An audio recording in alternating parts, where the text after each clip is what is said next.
Hello दोस्तों, कैसे हैं आप सभी। आज की इस वीडियो में मैं एमपीपीटीसीएल के स्पेसिफिकली एई वाले बच्चों के लिए बात करूंगा। ये वीडियो सिर्फ उन्हीं के लिए है। तो एई के एग्जाम में किस तरीके के क्वेश्चंस आने हैं, थ्योरेटिकल ज्यादा है न्यूमेरिकल ज्यादा, किस तरीके से आप लोग तैयारी करें, कहां से क्वेश्चंस लगाएं, इन सारे के सारे टॉपिक्स पे आज इस वीडियो में मैं बात करने वाला हूं और आप लोगों को कितना टारगेट लेके चलना चाहिए। तो दोस्तों, ये वीडियो सभी के सभी एई स्टूडेंट्स के लिए बहुत ज्यादा हेल्पफुल रहेगी। आप लोग इस वीडियो को एंड तक देखिएगा। मेरा नाम ऋषभ अग्रवाल है, मैं एमपीपीजीसीएल ए में सिलेक्टेड हूं। इसके अलावा एसएससी जेई और एमपीपीजीसीएल जेई एमपी सब इंजीनियर मैंने काफी सारे एग्जाम्स क्लियर किए हैं। इसके साथ ही दोस्तों, ये मेरे स्टूडेंट्स हैं। इन्होंने एमपीपीजीसीएल के अंदर अभी रिसेंटली जो एग्जामिनेशन हुए, ऊर्जा विकास निगम लिमिटेड में सिलेक्शन लिया है। पवन कुमार जो ए की एक्सपीरियंस वाली वैकेंसी आई थी उसमें, और सौरभ मिश्रा एमपीपी के बीवीसीएल में सिलेक्ट हुए। ये इनको Madhya Pradesh power management corporation limited मिला है। ठीक है, चलिए ए के पैटर्न पर बात करते हैं। देखिए, आपका जो टेक्निकल है वो 75 मार्क्स का है और नॉन टेक 25 मार्क्स का है। ठीक है, इस वीडियो में मैं स्पेसिफिकली 75 मार्क्स की बात करूंगा। जो 25 मार्क्स का नॉन टेक है, अभी 2 दिन पहले मैंने वीडियो ऑलरेडी अपलोड की है, आप लोग जाके उसे देख सकते हैं। तो देखिए, जो आपका सिलेबस है वो most of the syllabus GATE से मैचिंग है, लेकिन कुछ सब्जेक्ट्स गेट के नहीं है। जैसे कि आप माइक्रो प्रोसेसर ले लीजिए, वो तो अब गेट में भी नहीं आता। मैथमेटिक्स है, वो इसके अंदर नहीं है। कौन कौन से सब्जेक्ट्स है, देखिए, electrical circuits plus magnetic circuit syllabus में ईएमएफटी है, सिग्नल है, मशीन्स और स्पेशल मशीन्स है, power system, control system, measurement, analog electronics, digital electronics and power electronics. ये जितने सब्जेक्ट लिखे हुए हैं ना, इन सब्जेक्ट्स में से कितने कितने क्वेश्चंस किस किस सब्जेक्ट के आए थे वो भी आपको बताता हूं। देखिए, अभी रिसेंटली क्या है ना, एमपी का पेपर हुआ था। कौन सा? एमपीपी के बीवीसीएल का असिस्टेंट इंजीनियर का 4 जून 2025 को ये लेटेस्ट पेपर अभी हुआ है। तो मैं चाहूंगा कि सबसे पहले आप लोग इस पेपर को डाउनलोड करो और खुद से उन सभी के सभी क्वेश्चंस को आप लोग देखो जो इस पेपर में पूछे गए थे। ठीक है, पेपर का पैटर्न बिल्कुल सेम था जो मध्य प्रदेश पावर ट्रांसमिशन का होने वाला है। इस पेपर को आप डाउनलोड कर सकते हैं मेरे ऐप पर जाके। उसमें फ्री पेपर्स, फ्री मटेरियल का सेक्शन आता है ऐप में। वहां पे आप देखिए, ये एमपी एग्जाम्स यहां पर होगा कहीं पर, मध्य प्रदेश एग्जाम्स, उसके अंदर देखिए एई का, जूनियर, एमपी सब इंजीनियर, सारे पेपर्स पड़े हुए हैं। ठीक है, 2025 वाला भी है और इससे पहले के जो एई के पेपर्स है 2024 2023 वाले, वो भी अवेलेबल है। ठीक है, फ्री ऑफ कॉस्ट इनको डाउनलोड करके जरूर प्रैक्टिस करके जाएगा पेपर से पहले। ठीक, अब इसके अलावा जो एई का पेपर हुआ था 4 जून 2025 को, इसका जो कट ऑफ गया था वो इतना ज्यादा गया था। देखिए, 88 मार्क्स यूआर का कट ऑफ गया था, फीमेल कैटेगरी का 83, ईडब्ल्यूएस का 83, ओबीसी का 86, ये एससी का और ये एसटी का। अब आउट ऑफ 100 मार्क्स इतना ज्यादा कट ऑफ गया है 88 मार्क्स। इसका क्या रीजन है वो भी मैं आपके साथ डिस्कस करूंगा। देखिए, पेपर में जो पूछा गया था वो क्या पूछा गया था, ये पूरा का पूरा कंप्लीट एनालिसिस है। जो नेटवर्क थ्योरी था उसके 12 क्वेश्चंस आए थे, आई थिंक आपको दिख रहा हो, है ना। मशीन्स के अंदर और स्पेशल मशीन मिला के 10 क्वेश्चंस थे टोटल। पावर सिस्टम में 7 क्वेश्चन थे, मेजरमेंट में 6, पावर इलेक्ट्रॉनिक्स में 7, डिजिटल में 7, सिग्नल सिस्टम के 8, बेसिक प्लस एनालॉग इलेक्ट्रॉनिक्स के 6, कंट्रोल के 6, पावर जनरेशन 2 और ईएमएफटी के 4। आप अगर देखेंगे तो ऐसा कोई भी सब्जेक्ट नहीं है जो बहुत ज्यादा डोमिनेटिंग हो, जिसमें से मैक्सिमम मैक्सिमम पेपर आ गया हो। लगभग इक्वली वेटेज रहा है और यही तरीका रहता है एई के पेपर को पूछने का। जो भी पेपर बनता है एमपी के अंदर एई का, वो लगभग सभी के सभी सब्जेक्ट से इक्वल रेशियो में पूछता है। ऐसा नहीं है कि कोई सब्जेक्ट से बहुत ज्यादा, किसी सब्जेक्ट से बहुत कम। ठीक है, अब इसमें आप फिर भी देखोगे तो जो पेपर है वो नेटवर्क और मशीन है ना, इसका सबसे ज्यादा वेटेज है। ठीक है, जैसे इसके 12 क्वेश्चन, इसके 10 क्वेश्चन, 22 क्वेश्चन तो यही हो गए। फिर पावर इलेक्ट्रॉनिक्स के साथ, पावर सिस्टम के साथ, है ना, मेजरमेंट 6 है, सिग्नल सिस्टम के बहुत सारे क्वेश्चन पूछे, 8 पूछे हैं, है ना। फिर कंट्रोल सिस्टम के 6 है, मेजरमेंट 6 है, बेसिक प्लस एनालॉग इलेक्ट्रॉनिक्स 6 है। अब इसके अंदर पूछा क्या क्या था उस पर बात करते हैं। तो देखो, ये पूरा का पूरा पेपर मैंने एनालाइज किया और मैंने टॉपिक्स लिखे हैं जो जो पेपर में आए हैं। जैसे कि सिग्नल सिस्टम में आपसे देखिए टाइप्स ऑफ सिग्नल के क्वेश्चन आए हैं, लाप्लास ट्रांसफॉर्म का क्वेश्चन आया है, टाइप्स ऑफ सिस्टम के क्वेश्चन आए हैं, जैसे कि time variant, invariant system, causal non causal, linear non linear system, इस टाइप का क्वेश्चन आपसे टाइम वेरिएंस और इनवेरिएंस का पूछा था। 3 तरीके से आए थे क्वेश्चंस। कंट्रोल सिस्टम में देखेंगे तो एक क्वेश्चन टेको जनरेटर का था, फिर नाइक्वेस्ट प्लॉट का एक सिंपल सा क्वेश्चन था, राउथ हर्बिट्स का क्वेश्चन था, ब्लॉक डायग्राम का एक सिंपल सा क्वेश्चन था, एक क्वेश्चन स्टेट स्पेस एनालिसिस का पूछा था, कंट्रोलेबिलिटी और कंट्रोलेबिलिटी मैट्रिक्स का पूछा था उसमें। ठीक है, स्टेट स्पेस एनालिसिस से। ईएमएफटी के अंदर इन 3 टॉपिक से क्वेश्चन आए थे, डाइवर्जेंस थ्योरम, बाउंड्री कंडीशन आई थी, मैग्नेटोस्टैटिक्स की, गॉस लॉ के 2 क्वेश्चन थे। फिर बेसिक प्लस एनालॉग इलेक्ट्रॉनिक्स देखेंगे तो इसमें बीजेटी का एक सिंपल सा क्वेश्चन था, ओपैम्प का एक क्वेश्चन था, ब्लॉक डायग्राम का, एक शिमिट ट्रिगर का, एक दो क्वेश्चन फिल्टर्स से थे, और पीक इनवर्स वोल्टेज पूछा था रेक्टिफायर्स में क्या होता है, वो डेफिनेशन पूछी थी। डिजिटल इलेक्ट्रॉनिक्स में देखेंगे तो ये digital multimeter, CMOS, logic gate, excess 3 code, एक मक्स का क्वेश्चन, एक ए टू डी कन्वर्टर का क्वेश्चन, ठीक है। मेजरमेंट में देखेंगे तो एरर, इंस्ट्रूमेंट ट्रांसफॉर्मर, अलग अलग टाइप के इंस्ट्रूमेंट जिसमें से पीएमएमसी और इलेक्ट्रोडायनेमोमीटर पूछा था, और एरर से इंस्ट्रूमेंट पूछा था, फ्रीक्वेंसी एरर पूछा था।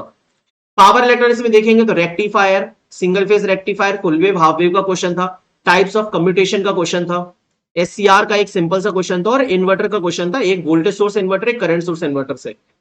पावर सिस्टम में फॉल्ट, लोड फ्लो और स्टेबिलिटी, है ना, इन पर क्वेश्चन थे। और पावर जनरेशन के अंदर एक पेनल्टी फैक्टर का और एक स्टीम पावर प्लांट का क्वेश्चन था, स्ट्रिंग एफिशिएंसी भी पूछा था।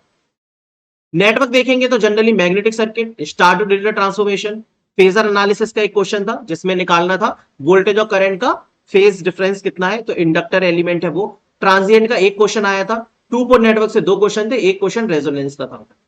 मशीन देखोगे तो Faraday law, DC generator, synchronous condenser, V curve, ये सब ये टॉपिक से क्वेश्चंस आए हैं।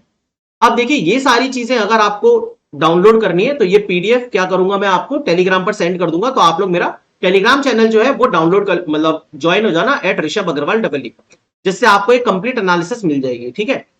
अब बात रही कि सर हम कैसे तैयारी करें और क्या इससे समझे। अब देखिए जो क्वेश्चंस आए थे ना, वो मतलब आप ये समझ लीजिए कि 90 से 92% क्वेश्चंस आपके पूरे थ्योरेटिकल थे, न्यूमेरिकल जो थे वो थे ही नहीं पेपर के अंदर। यही मेन रीजन है सबसे पहले तो कि कट ऑफ इतना ज्यादा गया है, 88 मार्क्स, ठीक है। तो अब एमपीपीटीसीएल के अंदर अगर मैं प्रेडिक्ट करता हूं कि किस तरीके का पेपर आएगा, तो देखिए वैकेंसीज काफी अच्छी खासी है, और ये पेपर मतलब इस तरीके से करवाया जा रहा है कि बच्चों को रोजगार देना है। जब भी सरकार को रोजगार नहीं देना होता तो वो ऐसा पेपर बनाती है कि सवा की हक सबकी हवाइयां उड़ जाए, और जब भी रोजगार देना होता है तो ऐसी पेपर बनाता है, ऐसा पेपर बनाते हैं कि पेपर आराम से बच्चे कर सके। पावर ट्रांसमिशन का ये जो पेपर है इसका लेवल भी आप लगभग ऐसा ही समझिएगा कि थ्योरेटिकल ज्यादा आएगा, न्यूमेरिकल कम आएगा। अब आपका सिलेक्शन जब होगा जब आप प्रॉपर तरीके से टेक्निकल के अंदर मैक्सिमम स्कोर कर पाए। 75 क्वेश्चंस आपके आने हैं, आपको टारगेट करना होगा 65 प्लस क्वेश्चंस करने का। जी हां, मैं तो बोलूंगा कि 65 छोड़िए, आप कम से कम 65 से 70 के बीच में क्वेश्चंस करने का अटेम्प्ट करिएगा, और ये क्वेश्चंस आपसे बन भी जाएंगे। मैं आपको तरीका बताता हूं कैसे। देखिए दोस्त, जो प्रैक्टिस आपको करनी है ना, अब जिस तरीके के क्वेश्चंस आए थे थ्योरेटिकल, अगर आप इन दो किताबों में से प्रैक्टिस कर रहे हैं, सबसे पहले उन सब्जेक्ट्स की जो कि आपको दिक्कत देते हैं, जैसे कि मान लीजिए सिग्नल सिस्टम आपको नहीं आता, कंट्रोल सिस्टम के क्वेश्चंस आपको नहीं आते, डिजिटल इलेक्ट्रॉनिक्स आप लोगों ने उतना नहीं पढ़ा, तो इस किताब में इतना वेरिएशन दे रखा है क्वेश्चंस का कि आपको सब टाइप के क्वेश्चंस इसमें मिल जाएंगे, ठीक है। इन किताब की जो पीडीएफ है वो भी मैंने अवेलेबल करवा दिया, ये देखिए वॉल्यूम 1 एंड वॉल्यूम 2 दोनों की पीडीएफ अवेलेबल है। अब सारे के सारे क्वेश्चंस हमें नहीं लगाने हैं इस बुक के, नहीं तो इसमें तो 15,000 से ज्यादा क्वेश्चंस है, क्या आप लोग एक महीने के अंदर लगा लोगे? नहीं लगा पाओगे। तो कंप्लीट बुक तैयार नहीं करनी, हमें सिर्फ मेनली उन पॉइंट्स को कवर करना है जो कि मैंने यहां पर टॉपिक्स लिखे हैं। सबसे पहले आप इन टॉपिक्स को लगाइए, समझ गए। जैसे कि मैंने यहां पर बता दिया कि मशीन में जैसे speed control of DC machine के क्वेश्चन लगा लो, starting of question induction motor के लगा लो, आर्मेचर रिएक्शन के क्वेश्चंस कर लो, स्लिप रिंग इंडक्शन मोटर और वाउंड रोटर इंडक्शन, वो स्क्वायरल केज में क्या डिफरेंस होता है वो कर लो, V curve inverted V curve कर लो, डीसी जनरेटर के क्वेश्चंस कर लीजिए, फिर नेटवर्क थ्योरी में मैग्नेटिक सर्किट के क्वेश्चंस करिए, है ना, ट्रांजिएंट के थोड़े बहुत क्वेश्चंस करिए, फेजर एनालिसिस के क्वेश्चन कर लिए, टू पोर्ट कर लीजिए। तो ये जो भी टॉपिक्स मैंने लिखे हैं इनमें से आपको क्वेश्चंस लगाने हैं, पूरे के पूरे क्वेश्चंस नहीं लगाने, ठीक है। तो आप लोग को बहुत ज्यादा हेल्प होगी अगर आप सिर्फ इन टॉपिक्स पर ज्यादा फोकस करेंगे। ऐसा इसलिए क्योंकि देखिए एमपी के अंदर पेपर का लेवल बहुत ज्यादा नहीं जाता, पेपर का लेवल मॉडरेट ही रहता है, तो इसीलिए आपको अगर इन्हीं टॉपिक्स को भी आप तैयार कर लोगे और कुछ पेपर्स में आपको बता रहा हूं उनको भी आप साथ में लगा लोगे तो आपका काम हो जाएगा मेरे दोस्त, ठीक है। ये दोनों किताबें आपको इस पीडीएफ में, तो ये पीडीएफ तो मिल ही जाएगी टेलीग्राम पर। इसके साथ ही आप क्या करिए, आप लगाना चाहेंगे तो एमपीपीजीसीएल के ये जो 2024 और 2023 में पेपर हुआ है ना, ये भी जरूर लगा लीजिएगा, ये भी टेलीग्राम पे अवेलेबल है।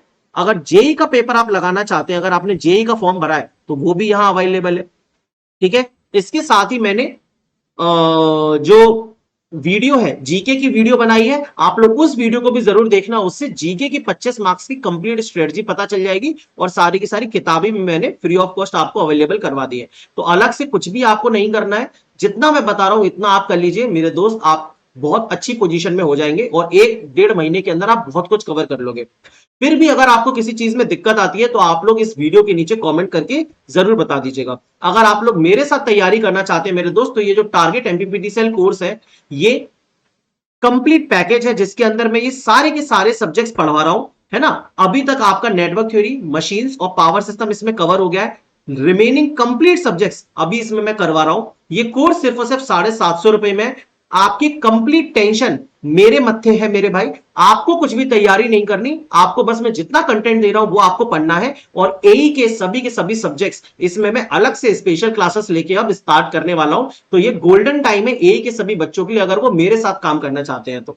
ठीक है, सिर्फ 750 रुपए का आपका इन्वेस्टमेंट है। ये 750 रुपए आपको फ्यूचर में कितना ज्यादा एडवांटेज देने वाले हैं और आपकी स्ट्रगल पीरियड को खत्म करके कहां ले जाएंगे आप सोच भी नहीं सकते। ठीक है, अगर आप नहीं जानते मेरे बारे में तो और जरूर से जान लीजिएगा। ठीक है, मैं किस लेवल का कंटेंट डिलीवर करता हूं, यूट्यूब पे 600 वीडियोस पड़ी हैं, आप जरूर देख लीजिए। ये एमपी जेई के बच्चे हैं, बहुत सारी चीजें हैं दोस्तों बताने के लिए, लेकिन फिलहाल आज इस वीडियो में इतना ही। इस टेलीग्राम चैनल को ज्वाइन कर लीजिएगा। कोई भी डाउट हो तो वीडियो के नीचे कमेंट करिएगा, मैं आप लोगों की मदद करने के लिए पूर्णतः अवेलेबल हूं। ठीक है, धन्यवाद।